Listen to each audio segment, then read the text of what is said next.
There's always ways of saying what you want to say. Sometimes you have to go your way around. I use a lot of humor in saying things and in painting them, because humor allows for that.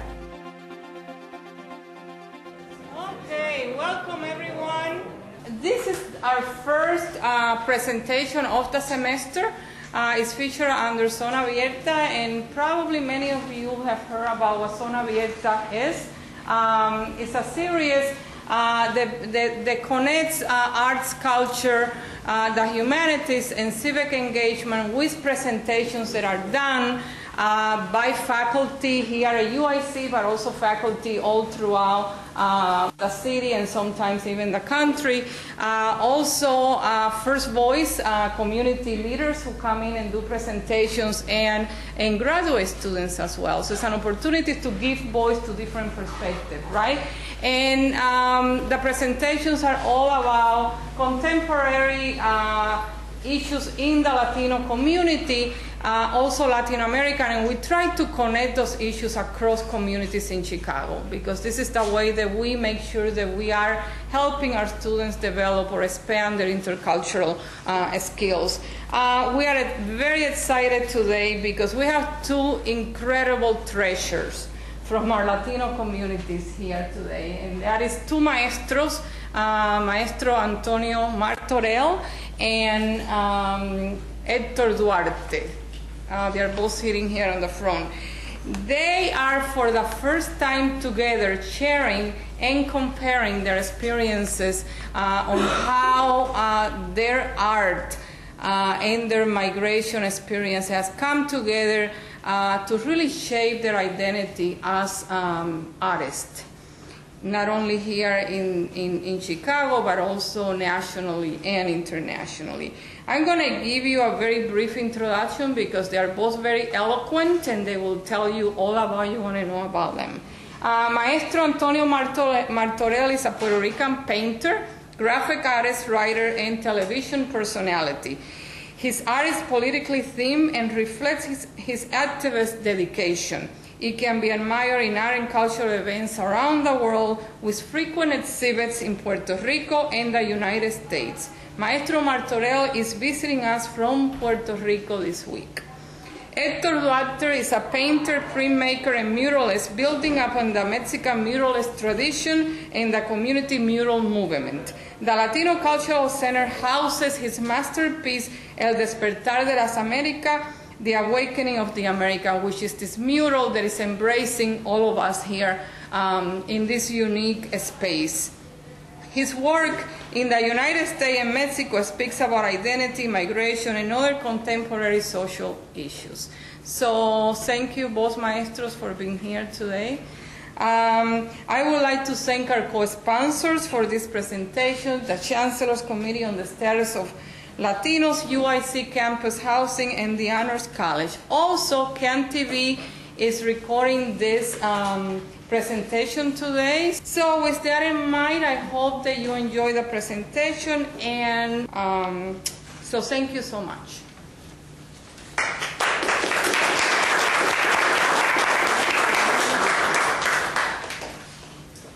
Buenas tardes. Buenas tardes. Qué bueno que todos hablan español, ¿no es cierto? Bueno, good afternoon. My English is looks like Cantinflas, but no, it's not easy for me, but it's okay. My first image is about when we start this mural a long time ago in '95, I think 96. Well, and this is the centro. Okay, voy a ponerme ¿cómo le hacemos? ¿Lo puedo mover? Sí, ¿verdad? Bueno, esa es una vista del centro de afuera. Ok, vamos a ir un rapidito con esas imágenes. Algo más cercano, ya hay unos colores ahí. Primero empiezo a trabajar con el espacio, siempre que trabajo con el espacio. Una vez que ya estudio el espacio, ya está listo para poner. Siempre digo que dije que en inglés, ¿verdad? Jesus. Pero ya ve, todos hablan español, qué bueno, ¿eh? Bueno, every time when I start some project, I start with the web. Looks like a web, the arañas, por si las arañas. And then I continue with the images. The web catch the insects or images, and I have it. Okay, go next one. A little more, one more. Vamos a ir rápido con esto. Okay, we prepare the all walls here. Okay, next. We put it some kind of canvas, but these two, I don't remember que tienen los curitas, ¿cómo se llama? Gasa. We put Gasa first, but I don't like the drywall. The drywall is not good for paint, and is why I put it Gasa. All wall is nice. Okay, next. Okay, some students work with me. Okay, next. We create some web in the structure for the mural. Okay. Yeah, it's coming little by little, more colors, but I play with different colors, give me the dimension, more dimension. Okay, more. I work with the corners a lot, and you see in this corner, and I play with all different angles in the walls. You know, there's too much accidents here in the twist. The architecture here is different. Okay, go. Maybe.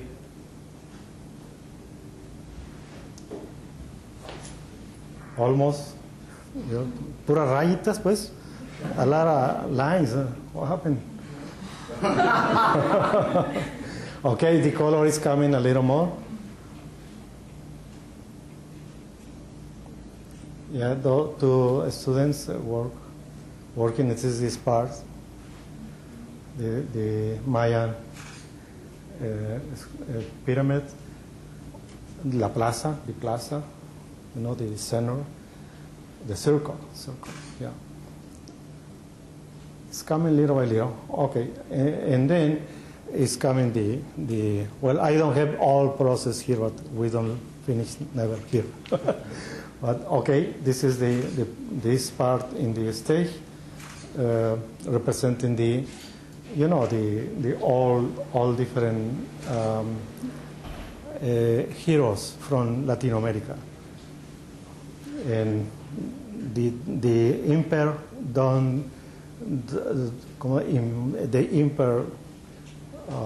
block the voice for everyone. We don't have opportunity. Okay, well, and it's good for it's first time when for these images in public. Okay, never see before. Maybe some no. Who saw this before? The lines and everything. No, nobody. Okay, me too. Okay, okay. The only this is another. Well, we passed to another work. This is in San High School with the students in one summer in the high school. It's a lot of different, the same phrase in different language with different symbols for the all cultures. Okay. Next. Well, this is one. I work with the student. All teams come from the students, and we work in investigate those things, and then we're looking for images, and then in the end we select all together the best images, best symbol. We can create different symbols, create different representations about how you like to another see this mural or this symbol. Yes, okay. Well, this is another in La Villita. You know Villita is in 27 in Quetzi. It's Francisco y Madero Elementary School. Okay. It's in Highland Park, and the school, the high school in Highland Park, is a violin. You know, si hay algún músico, ¿cómo se llama la parte de arriba del violín? La parte final del violín, no sé cómo se llama. Pero esa es una vista desde ese ángulo, no muy usual. This angle is totally different with the keys, the keys, no? Okay, next. Well, this is in my hometown, in Caurio de Guadalupe, in Michoacán. Butterflies with symbols, with different symbols about the immigration. It's mariposas migrantes para Caurio de Guadalupe, Michoacán, mi tierrita. Entonces, okay, next. I paint this mural in landscape with flowers and butterflies. Okay. Okay. And this is here in Chicago, my home studio. It's Gulliver in Wonderland. O sea, it represents the some guy who crossed the frontier and moved to this country. Okay, next. It's a detail. This is when I start with these lines, the same web. Okay. And then this is the end. Maybe he is coming to liberate, or maybe he's come down. The idea is the people, when people walk here, are related with people, or the small people in the island, who when wake up is tied in the beach. Okay, and well, I represent any person from who cross the border from any place, any country. And he don't use anymore the sombrero. He use a gorra, a cap, and the calavera mask is referred to when people often Day of the Dead. You know, we have this tradition, big tradition here in Chicago now. And in the American Dream, yo pensé que había un rayito de luz, ¿no? The house represents the American Dream. Okay, next. Okay, this is in Oak Park. Oak Park is the next one. Yeah, it's the compass rose. I don't know if you understand. The compass rose is when the winds move the arrow. You know, the compass rose, or como la rosa de los vientos.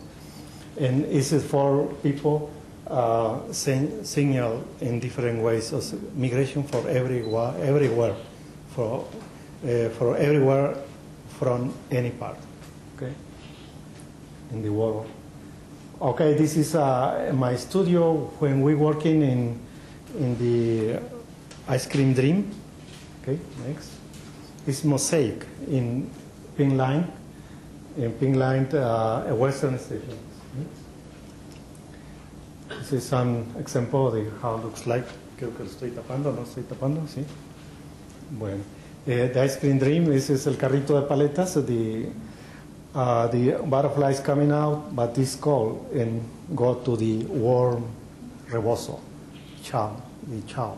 Represent the patria, la patria, the country, own country, or the land, your own land. Okay. Next. ¿Es todo así? Ok. Bueno, ok.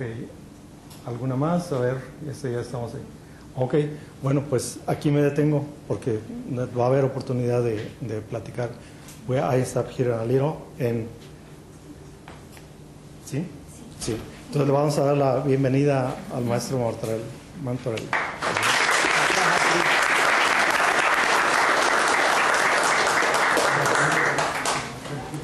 Hello, actually I'm dividing my slideshow in two parts. One is work I've done for the community, that I've done by myself and with my assistants, but directed to community viewing and enjoyment and whatever they want to make of it. And the other part, which will come afterwards, is work I've done with the community. So I established the difference, which is not always that clear because sometimes it actually overlaps. But let's say, these are playing cards. I did political playing cards I did back in 1968. And there's the politicians. This is the back of the card. As you see, then the President of the United States was Lyndon Johnson. I portray him as a part jíbaro, part cowboy, playing a guicharo, which is a native instrument of Puerto Rico. And then we go on and seeing, these are political leaders of Puerto Rico at the time. Some are the Popular Party, which is the status quo, free associated states kind of, then the Independentistas, the Independent Party, the Movement for Independence, and the Statehood Party. And I kind of picture them in ways that people recognize as part of their doings or their undoings. So, have you seen that? And I took the traditional, what we call the playing cards, the American playing cards, instead of the Spanish one, because not only because they're more popular now, but also because the color restriction allowed for simple and direct printing and less expensive. Those are the symbols of the party. This was way back. Here I was in front of a place we did this collage murals called Underground, but spelled underground in Spanish. It was a basement of a big shopping center. We can go on and see. Please, the next one. This is, well, making it up. Yes. The next one, please. Yes. Then, and these are sketches for the actual spaces we build up as places of entertainment. Like this was stores. Then we did also next one, which was a disco that was made up like a concentration camp. And this was called the Habitat because it was another disco where you had all these encasings where people would go up and just sit or lie down and have fun. This is part of my participation in carnivals, and it is a walking mask. It has wheels underneath, and it's like a dictionary where you have part of the definition of language, and then the definition of stuffed tongue, which is one of my favorite dishes, and I made them both into one. And you see the tongue comes out of the mouth, and then when I'm out of it, next one, I just step out of it, and then I give a lecture that was given in different cultural institutions with, of course, very wicked implications. Next one. This is another participation, another carnival in the town of Ponce, where I was la piragua nacional. Piragua is, how do you say in Mexico? Is ice shavings? Raspado. And there I'm dressed as the piragüero. And then the next one, that's the actual piragua card, the raspado card that we dressed up. And we call it la piragua nacional. And I would sing very nasty songs concerning how you taste the piragua. And this is the piragua right in front of the Ponce fire department, which is a very famous structure, very colorful, very beautiful. Next. Now this is an installation, a permanent installation I did at the museum in the University of Puerto Rico in Calle, where I'm artist in residence for so many years that I become more than a resident. I'm kind of own the place. Don't tell anybody. And this is in honor of the Ramon Frade, which was a fabulous Puerto Rican painter of the beginning of the 20th century, and we kind of redid his home in this museum. We have quite a few. Next one. This is recreating his studio and his bedroom, and with all his belongings, furniture, and whatnot. And this is a very extremely curious image behind. That's Mater, Stella Mater, that was called by the author Ramon Frade. It's a Madonna holding up the Jesus child, in a way prophesizing the crucifixion. Because, of course, you never hold a child like that. I mean, but it's just like, it just becomes the future. Yes, next. This is another part of the museum where I did a floor with letters as a homage to one of my great maestros, Lorenzo Omar. And we can see him over here. Next, there's him pointing out he enjoyed that very much. He taught me all about letters. I became a lover of letters through him. Next. This is a place, a café teatro, in the center of Bellas Artes, dedicated to Silvia Resach, which was one of our torch song writers, wonderful boleros. And it's all done in woodcuts, and it has both the woodcut and the print, and all the decoration is done with the actual lyrics of her songs. Next, that's another part of that piece. Next, please. This is a portrait of her. Both the wooden plate is to the right, and to the left you have the actual print and paper pasted to wood. Next one. There's almost, you cannot see, it's an iron grill. I did also with letters of different songs from different composers that refer to Old San Juan, where the place is at. Next. And this is, I was asked to do a place of meeting, and I remember that in that particular square, a lot of people would gather to play dominoes.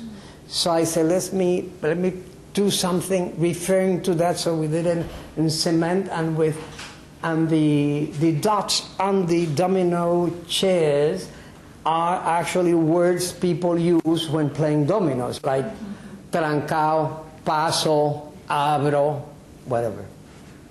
Next. And this is, people used to sit there and take pictures.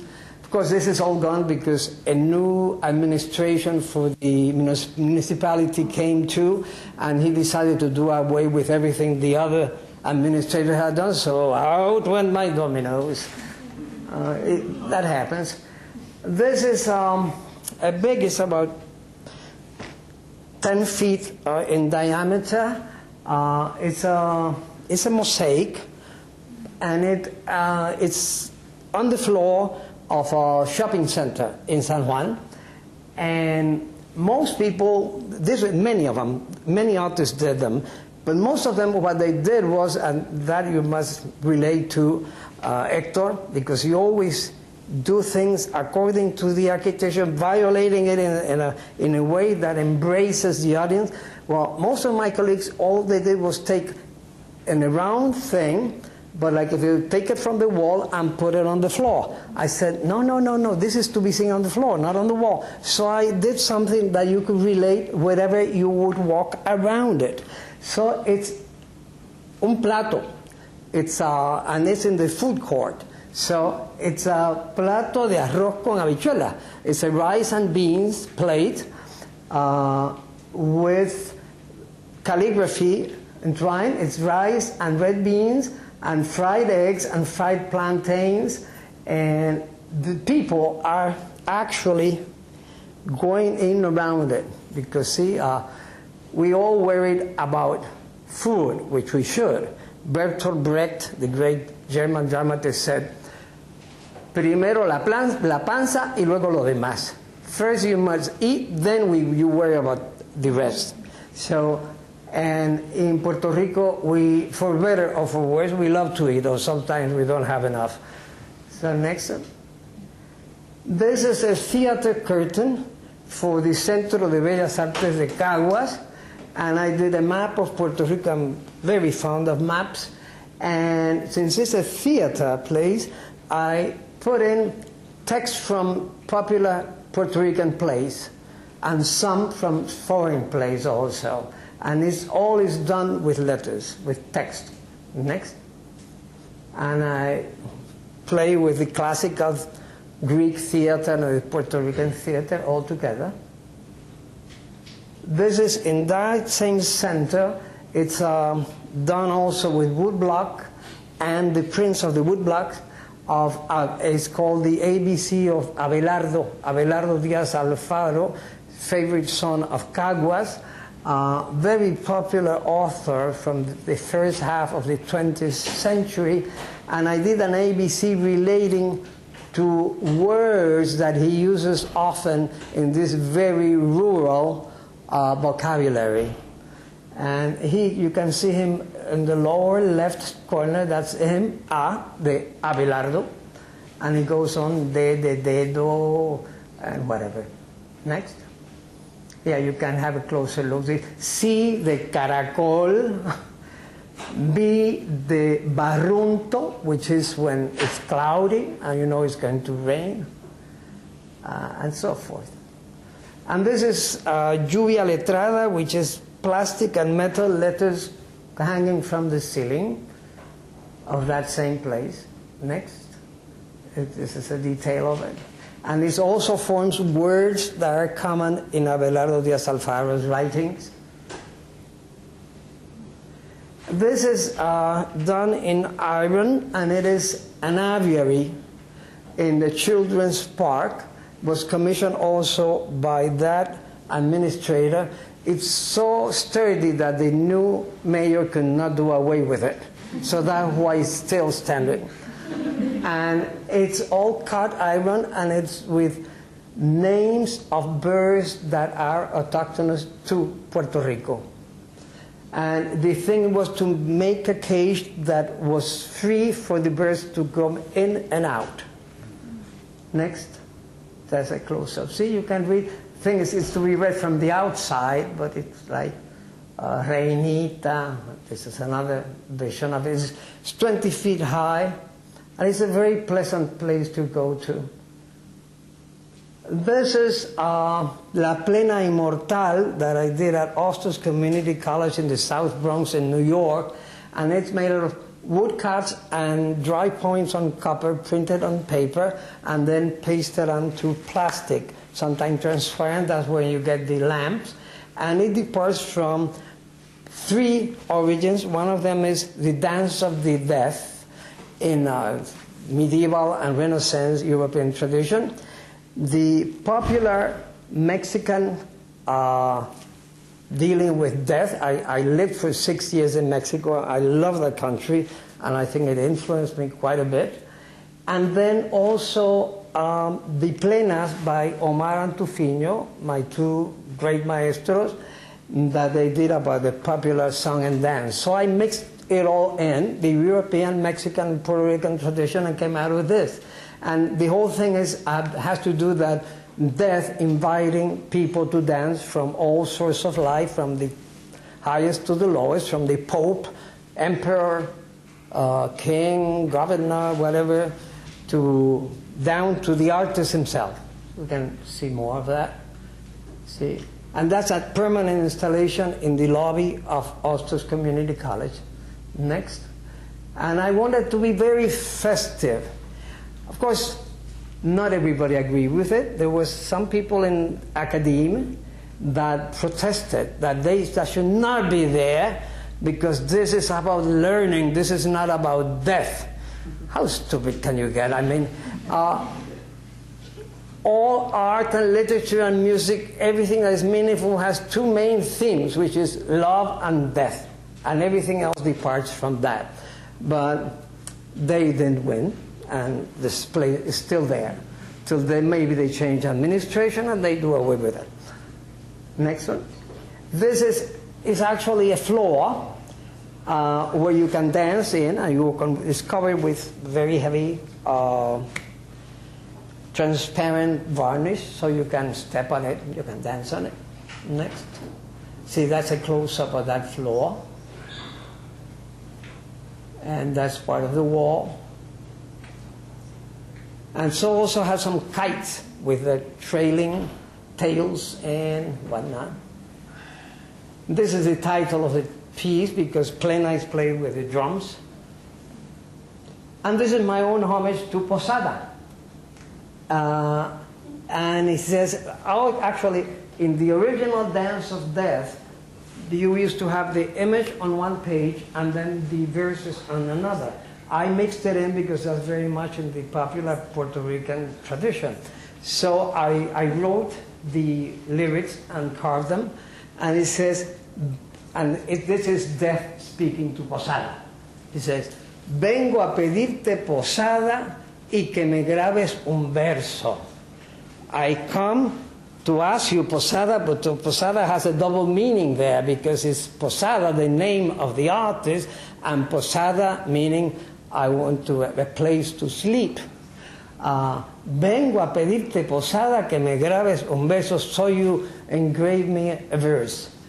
And then, un corrido, una ranchera, antes de darte yo un beso. A corrido, a ranchera, which are Mexican song, before I give you a kiss, which is the kiss of death. See, death is very smart. She knows how to seduce you in order to go away with you. So, this is la plena del soldado. Next. This is la plena del piragüero. I always go back to ice shavings. I love them. This is la plena de la costurera. My mother used to be a seamstress, so this refers to her. This is the plena de la modelo, the top model. This is a taxi driver. This is about Filiberto Ojeda Rios, an independent leader that was killed by the FBI some years ago. And he was a trumpet player, so I make a reference to his playing the trumpet, and also the island of Puerto Rico, and his name is Filiberto Ojeda Rios. Rios means river. So I took a map of rivers of Puerto Rico and have the rivers go and flow into his name in calligraphy. Next. And this is la plena del disc jockey plena. Next. And the banker, of course. And the bolerista, the bolero singer. And this is a recent piece I did. It's called El Marco Centenario. It's 13 feet by 13 feet, and it's an entertainment park for children in Ponce. And it's made in stainless steel and carved the names of over 200 centenaries we have in Puerto Rico still living. And there's access to it, and people sit there or stand there and have their picture taken. So we're aiming at them to live to be centenaries. This was paid by an insurance company, of course, and then donated to the municipality. So, see, that gives you more or less a scale. That's my ambition, to live up to 100. I'm well on my way. Now, this with super adults like myself who have a club called Patitas Calientes, hot legs, because they walk every morning in order to keep in shape. And this is my latest. This is just the drawing. I'm actually right now cutting the plate, and that's a bestiario, a bestiary, Puerto Rican bestiary. Is going to be a jigsaw puzzle, and I mean, all of them are local Puerto Rican politicians, but two. One is Obama, that's over there, like a zebra, which is with lines black and white, and Luis Gutierrez was right there. I associate Luis with un lagartijo because he moves so fast. I mean, he's nervous, and so that's the picture. Next, this is This is the mayor that took away my tables. I hate him. And then the next one. And this is a very horrible person who is secretary of the governor. This is the Speaker of the House. And this is the President of the Senate. Of course, they're going to love me. This is our actual governor, Fortunio. And this is Luis. Obama. That's it. That's what we've done for the community. No, this is with the community. That's the next part of the presentation. So I think before we go on to some, sorry, I have to keep close to this. Before we go on to further, maybe we should open up to questions, both you and me, Hector, about what we do for the community, which is one of our main works, our main concerns. So if anybody wants to pose a question now before we go on. Don't be shy. I mean, you can ask anything. I always answer, not necessarily with the truth, but I promise it will be entertaining. Yes. Esta pregunta es para Hector. Quería saber Hector. El nombre de los héroes que pintó en esta obra. ¿Cuál es el nombre de algunos de los héroes en esta obra? Over here, Hector, so that the lady over there doesn't hit us over the head with the camera. Primero es César Chávez. César Chávez, okay. Che Guevara. Martí. ¿Cómo se llama esta señora? Sor Juana Inés de la Cruz. Y ya desaparecieron los dos. They went undercover. Oh, undercover. That's good. Well, está Pancho Villa, Simón Bolívar, Monchú, Rigoberta Monchú, Zapata, Allende y Rizzo. Y el joven Sandino. It's quite a bunch. Yeah. Dangerous bunch. Yeah. Not wild, just dangerous. Dangerous. Okay. Sigan.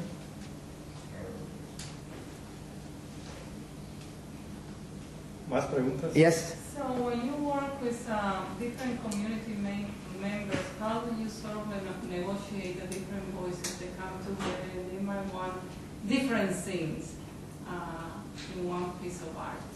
And how do you come to an agreement on what it is that you want to portray? That would be in the next slideshow, but I can say what I feel.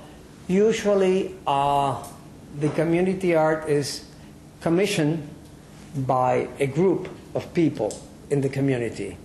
And if they choose Hector or they choose me, it's because there is an affinity in our thoughts and in our images. If not, they won't invite us.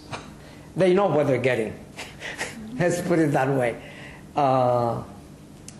Of course, at times you get broad commissions in which you can kind of feel your way through and see how far you can go.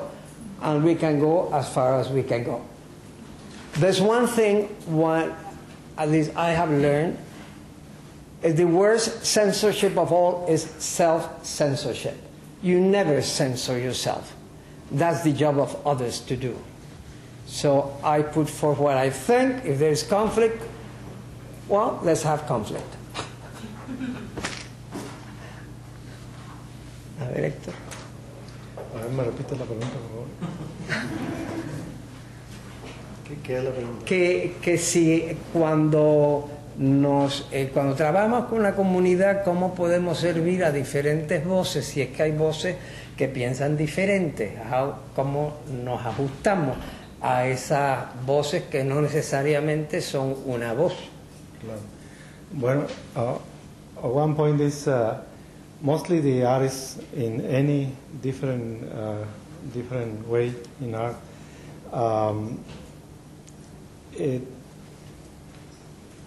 the point of view is a little more high, the regular people. I think so. When we walk in the street, maybe not it's small, but looks like we are in the second, one head more to anyone, but we have something, some parabolica, some antenna parabolicas, and we can capture the energy. Mundo nos vigila. No, some energy, different energy, and but we study, we be observers, and it's why we can assimilate some kind the different energies in the life, in the regular life, and it's why we can express in different ways. But in another case, it depends what community, what kind of communities. We have here in Chicago a lot of different communities with different language and different cultures, and we survive here, but we pretend to conserve the own culture as the same for every different people who live here. And then I think when we work in some community, well, we have the expression for there, and we learn about the culture, any single culture. I don't know, maybe Cantinflas lo diría mejor. Oh, tiene una sí, observación. Yes, I was recently got back from a conference in Mexico where one of the things that we discussed was how the context, the political context, and the level of social movement has changed over the last 40 years, and that the artists, that the level of freedom that one has to interpret the social context has also, is dependent on that atmosphere and on those movements. And that here, at least in the United States, that a fairly large a sort of space for that allowed critical commentary in public art that existed in, let's say, 30 years ago, has largely shut down. And while one can still comment on certain, certain questions, if you're sort of very careful and depending on which neighborhood you're in, but that to a large degree, that space for free speech has closed. More in some cities where the city government has actually moved to directly approve or disapprove of any design than in other cities. So we have a little more freedom here than in Los Angeles. So I'm wondering if both of you could comment on that and how you've dealt with it over the years. Okay. Well,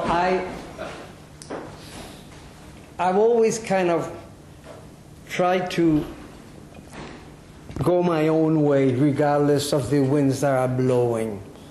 And you pay a price for that. I've been persecuted, and I've been tried to be silenced, but I have never adopted silence as a practice, either artistically or otherwise. And there's always ways of saying what you want to say. Sometimes you have to go your way around. I use a lot of humor in saying things and in painting them, because humor allows for that. If people can laugh at something, it's less offensive, although a lot of people take offense with humor. This is a risk you have to take. And there's also a great privilege in doing so, and artists are people of privilege. And we try to use them. And not to use them would be a waste. A lot of things that a common citizen wouldn't be allowed to do, an artist can, if he does not apply self-censorship, which I never do. Of course, you know how far you can go. You don't cut your own throat. You wait for other people to try to do so. So, but certainly in Puerto Rico now we've gone through times up and down where we have more censorship than others. Now they're trying to really control more than some years ago. But there's some of us who will resist control, and we take the risk. And one of the ways of giving yourself safeguards for that, and I learned that back in the 60s when I began. I was very much politically involved then, as I am now. And somebody told me, you better become well known, because if something happens to you, and things have happened to me, you need to be known so that someone can come to your defense. That was golden advice, and I followed it. And, well, it has paid well, because I've been persecuted, and there have been people who come out for me, and I have not only my own defense, but the defense of my people. I think that more or less sums it up, in my case anyway.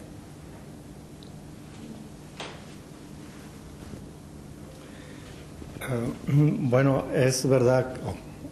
It's true. The times change, the expression too. We have right now more influence for the commercial designers, and we have different, more liberty here in the United States to express to the Latin America. In Latin America, we don't have opportunity to express. And here we have, unfortunately, we don't, nobody censor my work personally.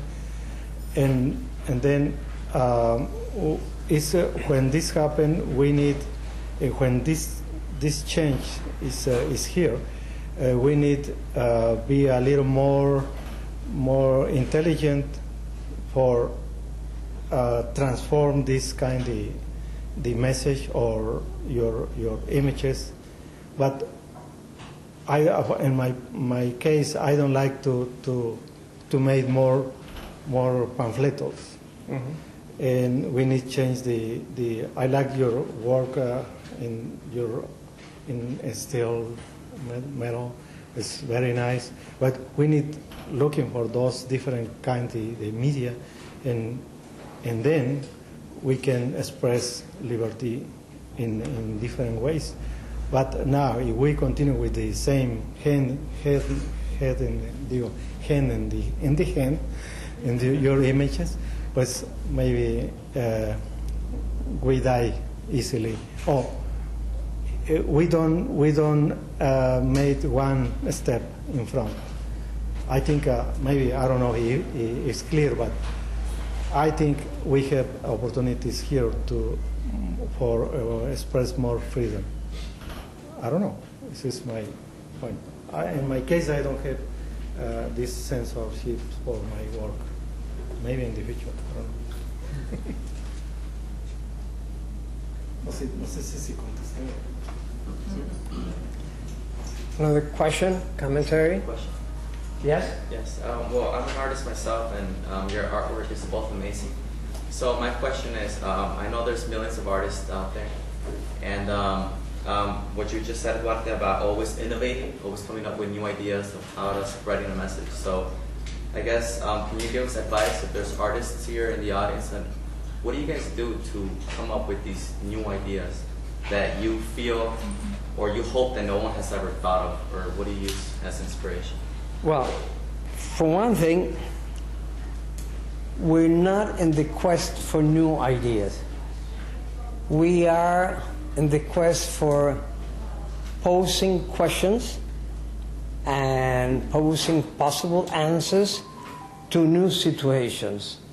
And we try to adjust our statements, our aesthetic statements, to those prevailing conditions.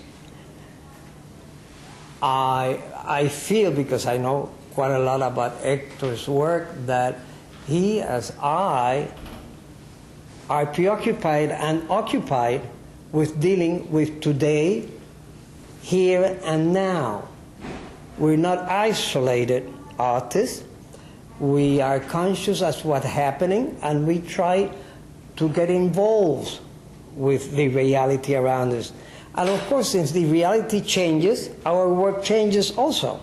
Technique-wise, the direction of our work, the public we aim to affect with our work. But it's not, I don't think neither Hector nor I are after newness. We're not fashionable artists. We don't go by what's sold or considered wonderful by art critics and such. We really go another path. We're not concerned about success. We're concerned about art and about communication. And we're concerned about making a living with that, as good a living as we can. But it's not, no es poner el carro delante de los bueyes. You don't put the cart before the ox. You do the things you think it's necessary to do, the ones you believe in, and you do the best you can. And if it's accepted, if it's successful, and if once in a while they pay you for it, fine. But that's it. I mean, had we taken another road, maybe that road would have been more comfortable and better rewarded in terms of money. But that's not our interest. I mean, we would have been other artists, and I have no complaints and no accusations to make of other artists who follow that path, but it's not ours. We've chosen a different path.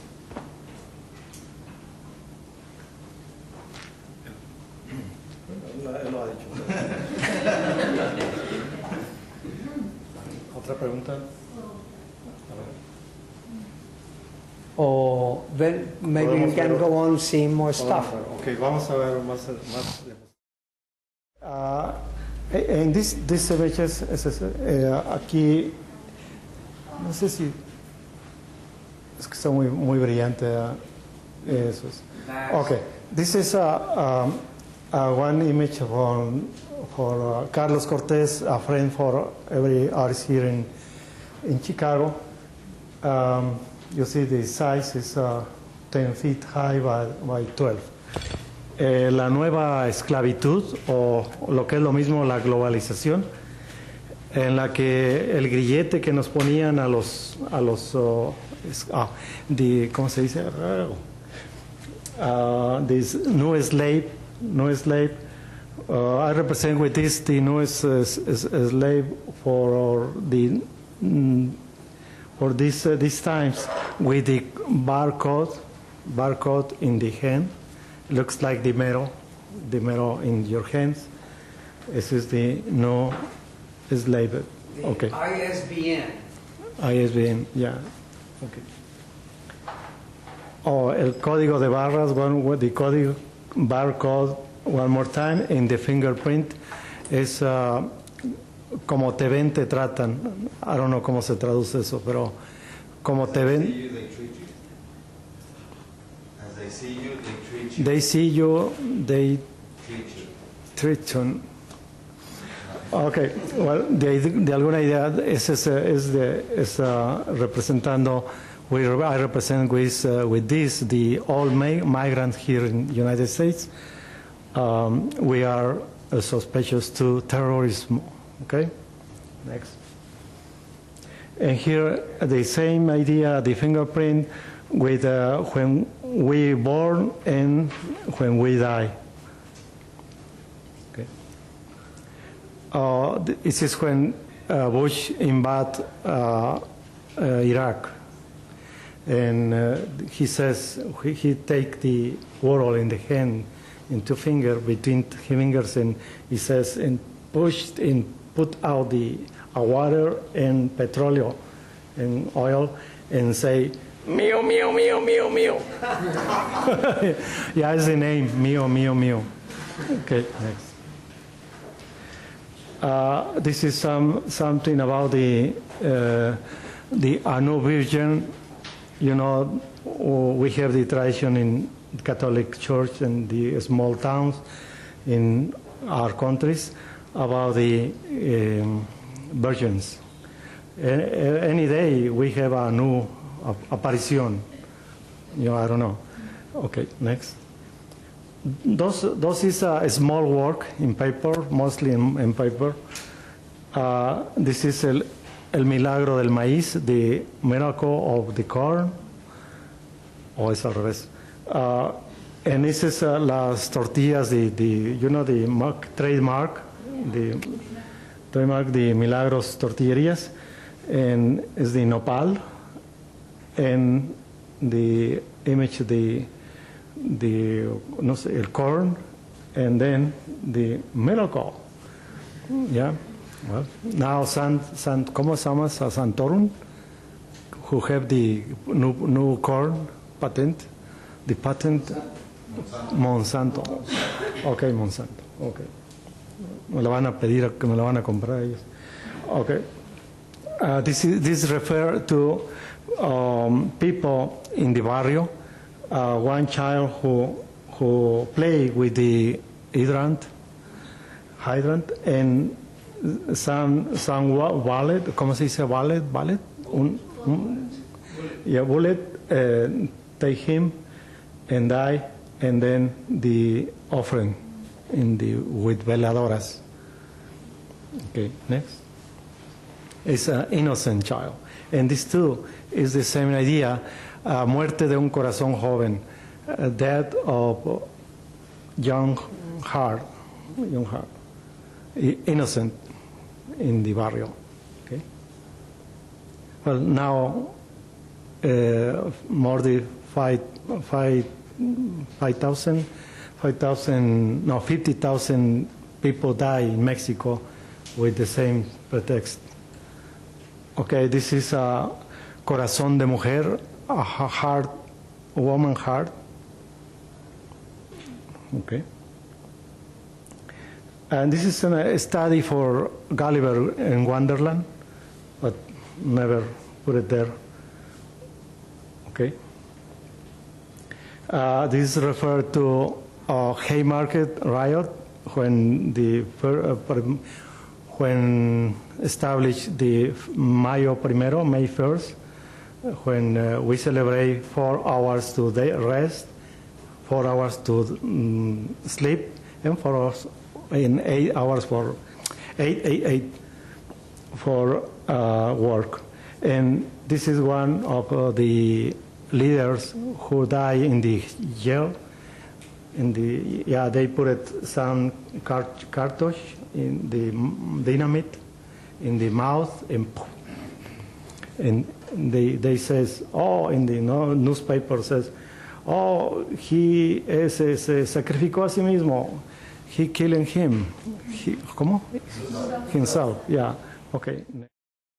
This was back in the 60s when I had this workshop in one of the most impoverished areas in Santurce. We used to go around drawing reality and do something about it. Next, please.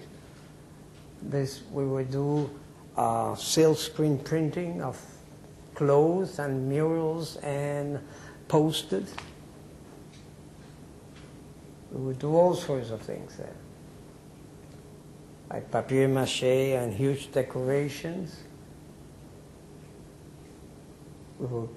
This is back in the late 80s, early 90s, when first the plague of AIDS hit the island, and we did a cemetery with students from different colleges. We went to cemeteries in different towns and did rubbings of the tombs of everyone.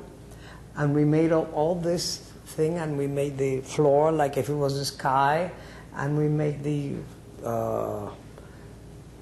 kites out of tombstones, and we decided to make this, call it cementerio with S, cemetery instead of a cemetery, and to call for the fact that at that time to die of AIDS was never mentioned. It was a disgrace. So we said, no, all the dead are the same. Even we're not the same when we're alive, we are the same when we're dead. So it was created quite a commotion. Next.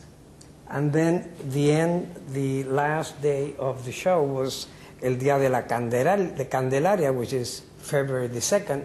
And this image done with candlesticks, we set fire to it, and it was a big bonfire. This is part of that show.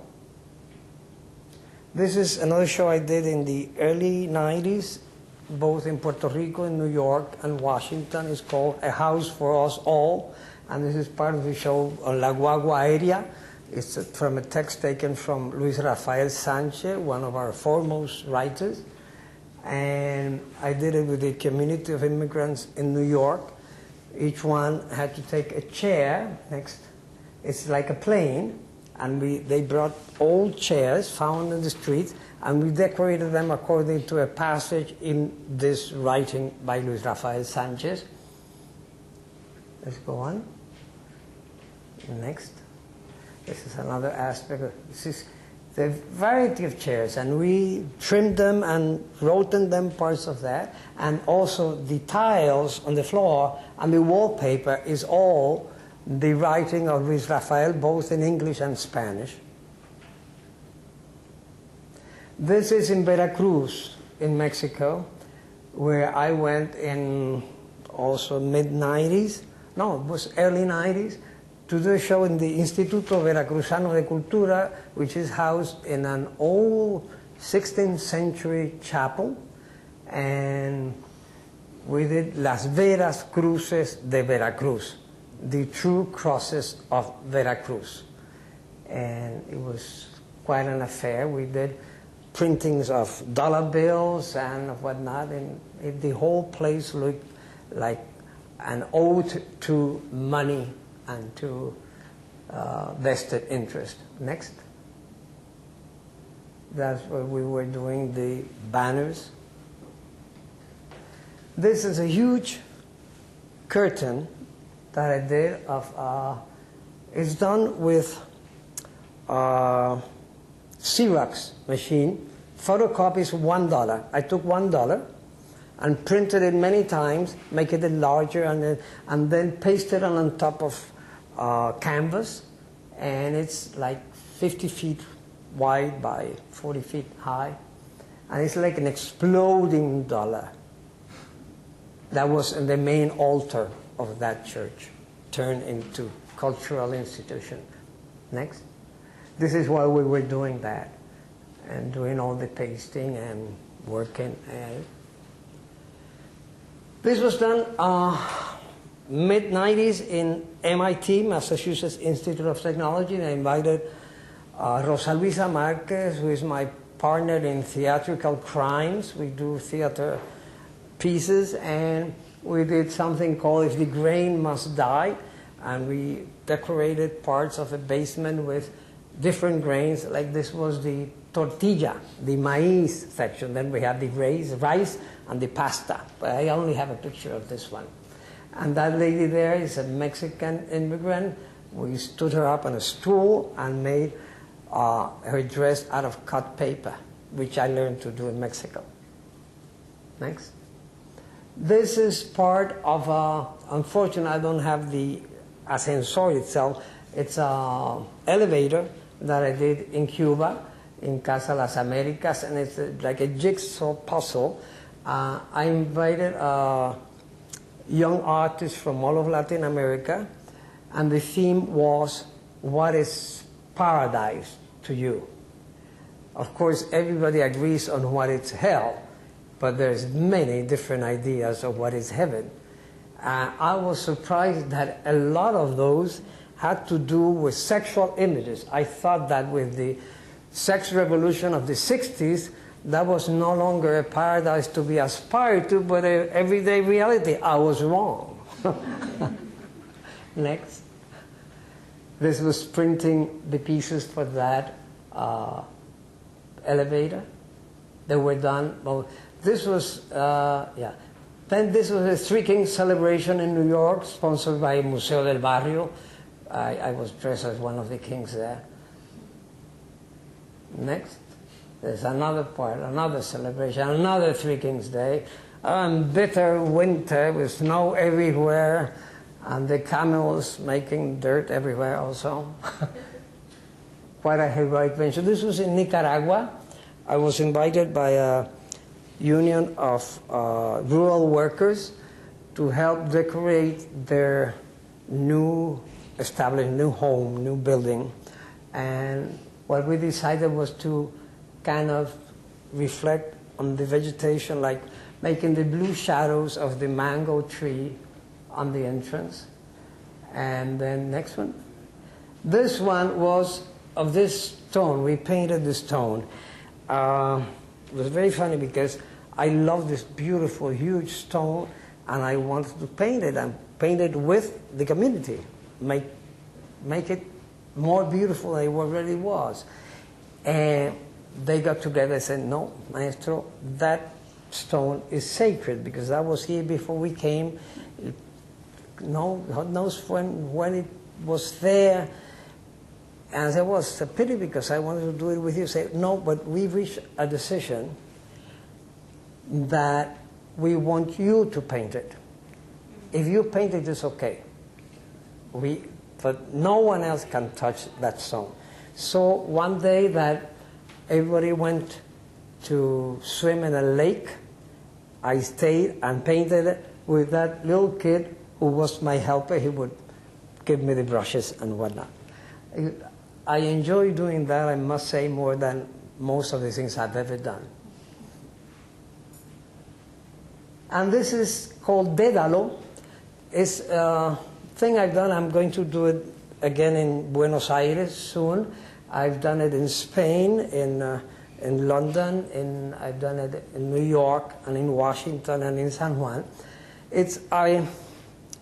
I have these little papers cut out, and I ask people for their thumb prints. They see how we have so much in common, Hector, more than appears. And so some people, the show, I set it up. These are silk screens done of those thumbprints. What I do is I ask the assistant, the people, the public to the show, to allow me to have 3 very important signs of identity: their faces, the thumbprints, and the names. And I say, and I must give you something back because you're giving me, it's a proof of confidence in me that I'm going to do well with that. So I always do 2 pictures. And the first thing, I have a stamp pad. People come, put their thumbs, and then they print it on 2 different papers. I do a portrait of them in the print, the thumbprint. And then I put their name underneath. And then I present the 2 so that they select which one they prefer to have for themselves. And then I inscribe it, make a frame, a calligraphic frame for it, and I give it to them. And so I have the use of that for the future. Now, this, sometimes people line up. I have had 30, 40 people waiting. And I spent 3-4 hours doing drawings. And one day I was in the midst of that, and I see this very beautiful young lady coming forth with a baston, with a walking stick. And I realize she's blind. So she comes up, she sits in front of me, and I take her thumb, put it here, and I do the portrait, knowing that this is leading literally to a blind alley. But when I finish the 2 drawings, she tells me, I feel you're very concerned about my choosing because you think, as everybody will think, that I'm blind. But blind people do see beyond eyesight. And I know exactly which of the 2 I want. I say, I want this. So I inscribed it to her and gave it to her. And then I took the other one and had it printed. So in the next site of the show, I would have it, as you can see. Next, please. See, I do kind of abstract shapes that play with light and shadow. Next. Here I am that's in Spain, in Granada, setting it up in one of the sites. Then next. And the thing is, I begin from the outside of the building, and I go up the stairs. If there's an elevator, I go up the elevator till where I make this shape, which varies with each place. Yes, next. See, that's part of it.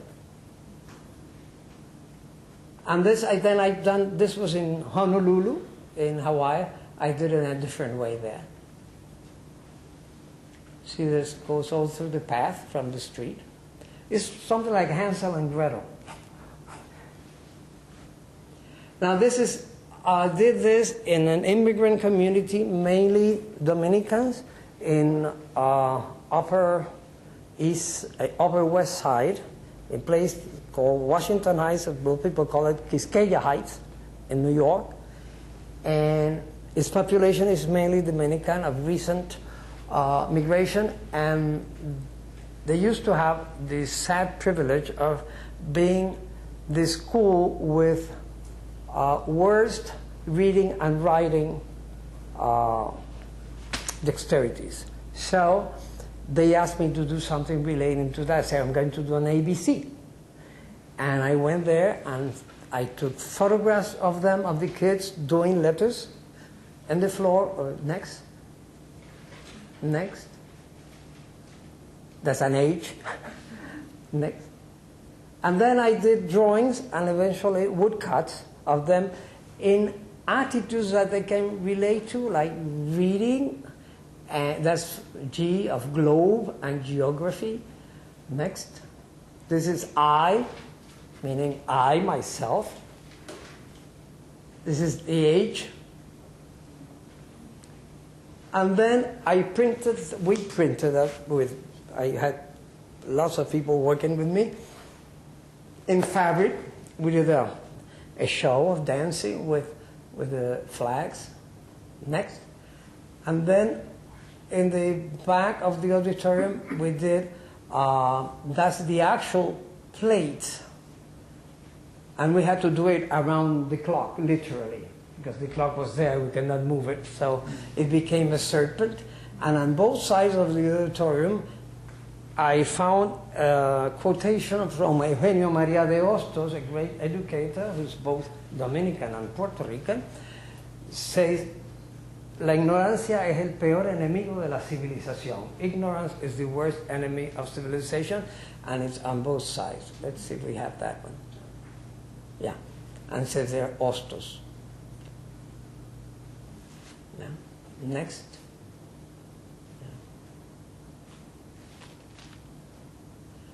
Now, this was done, unfortunately, I only have one left of this because one was burning in the fire in my house. These are done with the help of these super adult ladies, all have retired ladies who do mundillo, which is, mundillo is bobbing lace. And we took the ambitious project of doing very large mundillos. Mundillo, bobbing lace, usually done for baby clothes or napkins or handkerchiefs, and they were up to the challenge. It was incredible. We had to build looms specially for it. It's very complicated and very painstaking. Next, and this is, I say this is Atlas. It's called Mundillo desencajado, Atlas, offset Atlas, whatever, unlaced Atlas, and that's the Caribbean. but it's all out of place, the way we are out of place, because this is no fantasy, this is no metaphor, this is our reality. Our islands, meaning our peoples, are changing places, migrating all the time. Next. And this is a theater curtain. After that venture, people got enthused, and the new Museum of Art of Puerto Rico asked me to do the theater curtain of Mundillo. And we did that, and the hand is called Mundillo Nuestro, like if the spectator is juggling the map and doing whatever. And the Puerto Rico being so tiny, I couldn't resist the temptation of blowing it up, literally. And if you, let me see. Here is the map of Puerto Rico. And here, like the wings of a butterfly. Because Puerto Rico is really so small here that nobody would have noticed. So I said, no, if it's Mundillo Nuestro, it better be ours, and it better be big. Next. That's a close-up of the Mundillo. Next. I'm very fond of cemeteries. Every time I go to a country, I go to cemeteries. And I visited most of the great cemeteries in the world, the Père Lachaise in Paris, the one in Genova, the two in Buenos Aires, Recoleta and Chacarita. I remember the thing that I could do nothing about it, the one in Haiti, in Port-au-Prince, which is colored like a little town. It's full of colors, not a white cemetery. It's colorful. And this one I did in Havana, in Cementerio Colón, which is a gorgeous cemetery. And I did it using also not only tombstones, but the railings and and whatnot. And it was supposed to be a traveling show of all the dead of the Caribbean who are buried in that cemetery. But then we found out that most of the other Caribbean peoples who were buried there were very poor people, and they were not marked as such.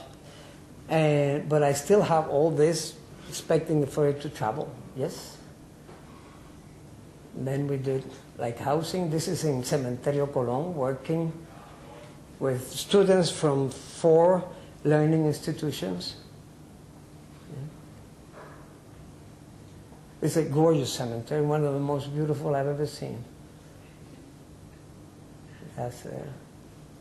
And this is Jaulabra. It's a jail cage, wordage.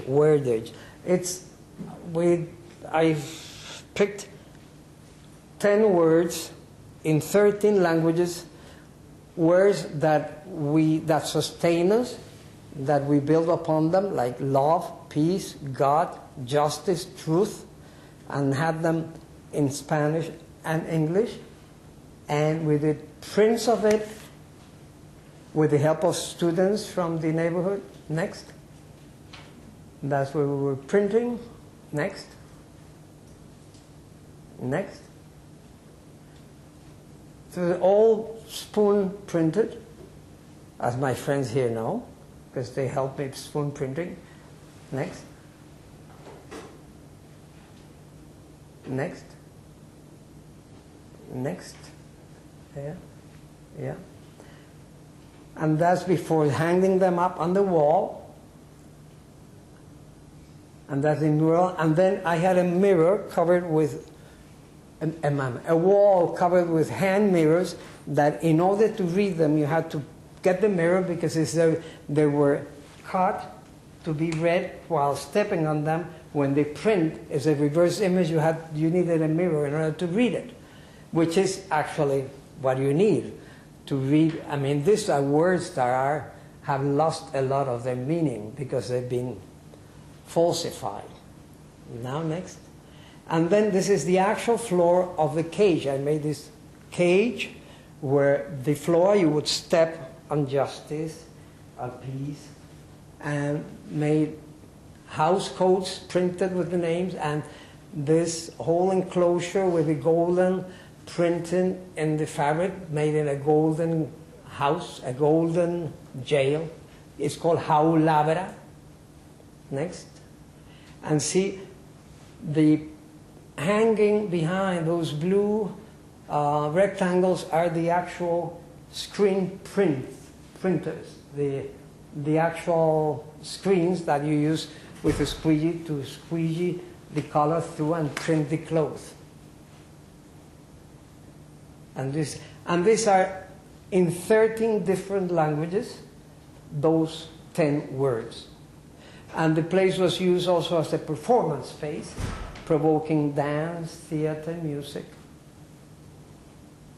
And this is a community work we did in Ponce, in the seashore, in the port, which is called La Playa for no reason at all, because it's not a beach.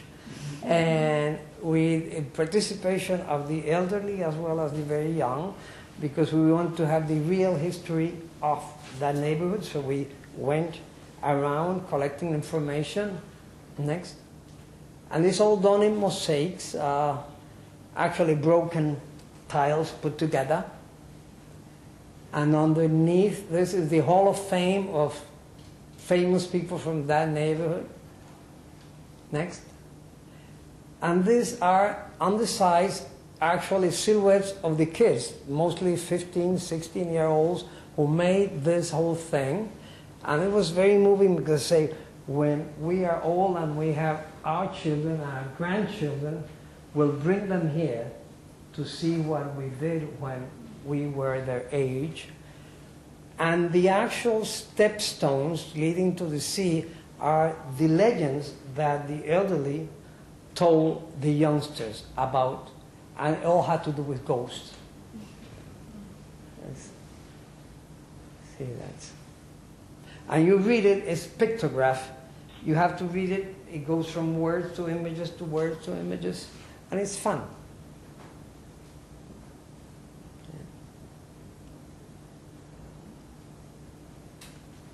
And this is one of the latest show in New York, a new version of the House for Us All, the Airbus.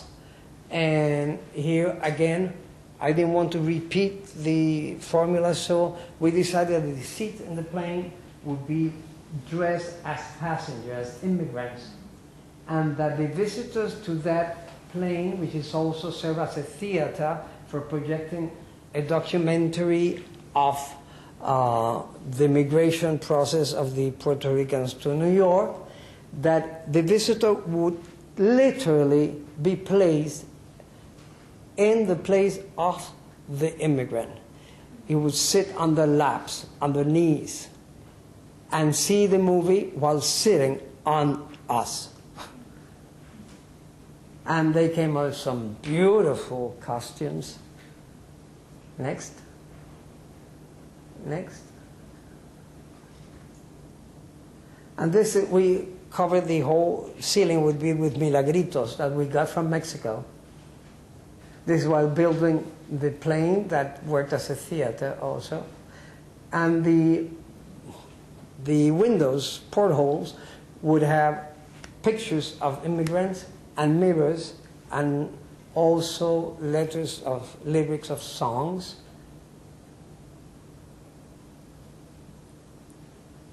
And the entrance was with advertisement of cheap plane trips. Is where, and there was a screen for the documentary, which was done by Ken Burns, actually. Now this was commissioned and is now placed as a permanent installation in the New York Historical Society, which is the oldest cultural institution in the city of New York from revolutionary times. And this is a woodcut of the immigrants saying goodbye. And the outside is like an envelope, an airmail envelope. And this is a thing we did in Pula, in Croatia, about changes in population and with paper costumes. Next. and it's like a wedding party. And the floor is calligraphic notations. Next.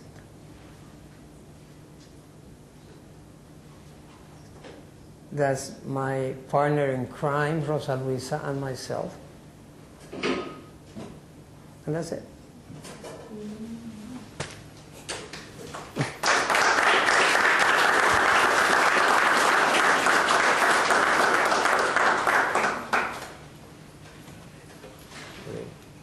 Do we still have time, I Martha? think we have about 5 minutes or so. If anyone wants to ask any questions, and then we're going to have some refreshments. Hector? You are? Shoot away. See, Martha? I've asked this question to Hector, and I asked this question to Roy. And now the person that inspired me this question is John Weber here.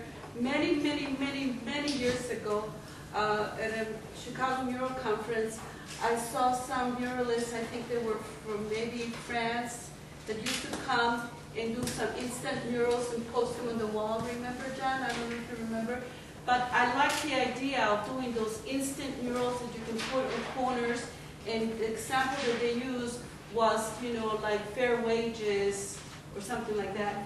I told Roy, I told Hector, I would like to see our artists, because I truly believe that art can change things, start addressing or working in some way to start opening doors to connect with the gangbangers in our communities. They're always, you know, destroying their property, creating fear.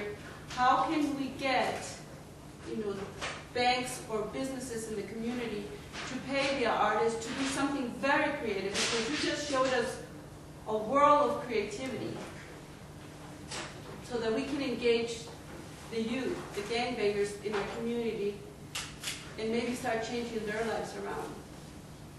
Well, maybe asking the bank, they're not the best clients for this. They are responsible for most of what's happening. So I remember back in the old times, there would be art by subscription. Museums and art institutions would go around and get monies from the people to create something for the people. It wouldn't be that bad idea to go back to that old custom of it's an art of the people, by the people, and for the people. I mean, I'll welcome any monies coming from anywhere, even banks, mind you. Money is money.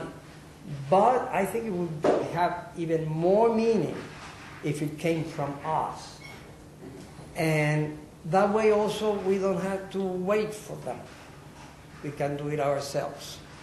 I believe in self-development. I believe in doing things. And, well, places like this university, and the university I work in Puerto Rico, well, they sometimes they put the money where their mouth is. They sponsor. I mean, like this very occasion we have here. You know, we've gotten together to show what we do and to pose our questions, our hopes, and our despair. And that's one way.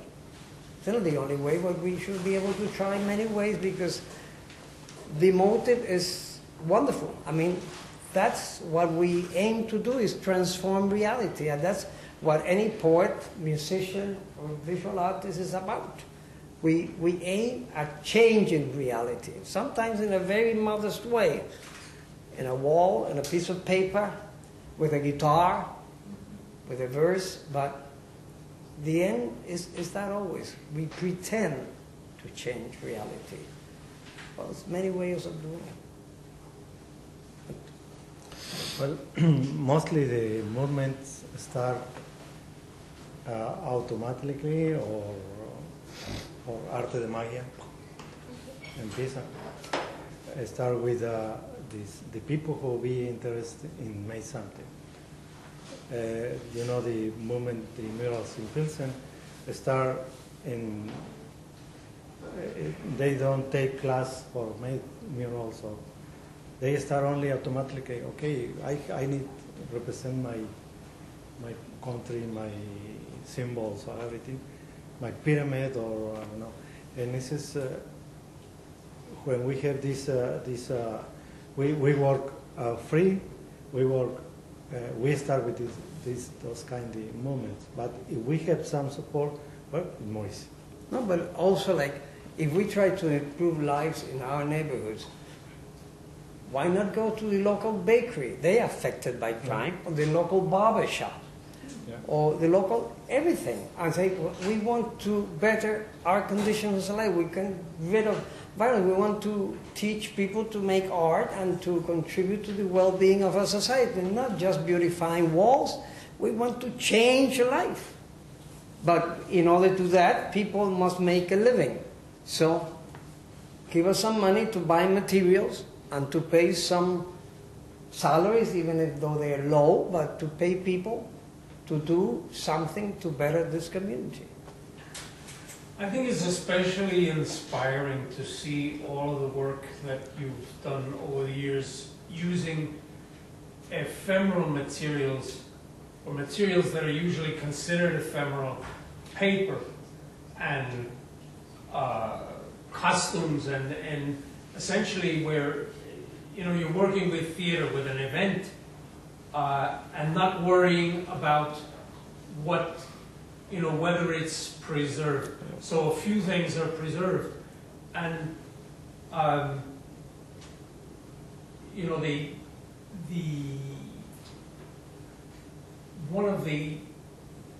some of the presentations that were most interesting that I saw at this conference had to do also with ephemera.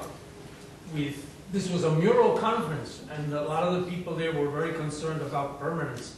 But the most exciting presentations were about art that is directly entering the historical moment. And we need to really sort of think more about that, and not even worry even about the question of funding, as long as we're not actually starving. Yeah. And which we sometimes do. Just get the work done. Yeah, I agree wholeheartedly. And I don't care much about posterity. I care about now, about changing our world now. Tomorrow will take care of tomorrow. I think if you're thinking about posterity, you get mesmerized by it, and you end up by being tongue-tied, hand-tied, and everything tied. I think it's much healthier to do what has to be done. But then in order to do that, you must know, or at least find out, what is it that has to be done and what can you do. And the artist is a privileged person. We are privileged. We make a living enjoying ourselves and bringing joy to others. That's a rare privilege.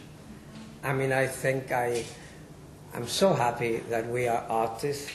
If I know I can speak for myself, if I wasn't an artist, I could be in jail, dead, or in the madhouse, or all of the above.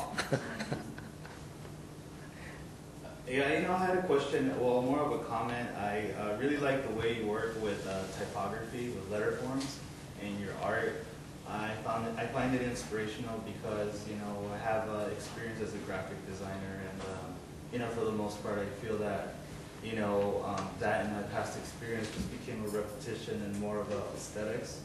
And here you are using letter forms to, express a different way about, what's happening in your surroundings and to get the community and the people involved. So I really enjoy that. Well, thank you. That's a young but very soulful tradition in Puerto Rico. For the last half century, we've been doing letter and image together to the point we call it imalabra, imagen y palabra, into one word. where you don't know where the image begins or the word begins. It's tough. And actually, now that we're ending the presentation, you're welcome to browse. Browse. Only browse, because it's the only examples I brought with me in these words here. Thank you so much. Thank you. Thank you.